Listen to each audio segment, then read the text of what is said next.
Guys, అందరూ ఎలా ఉన్నారు? బాగున్నారా? క్రాబ్స్ కర్రీ చేద్దామా? ఇప్పుడే తీసుకొచ్చాం క్రాబ్స్. దీనికి కావాల్సిన ఇంగ్రీడియంట్స్ చూద్దాం. చింతపండు,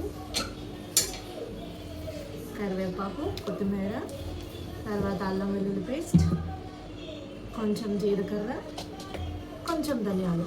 ఎలా వేయాలో చూపించిన.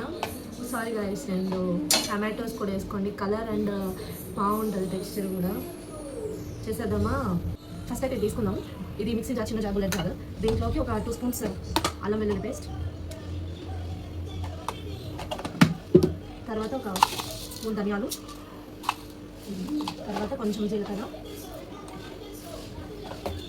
నేను మిక్సీ చేసాను. థోడా రెడీ. నేనైతే తీసుకుంటున్నాను. దీంట్లో బాగా గ్రేవీ కూడా మిక్స్ చేయడానికి బాగుంటుంది.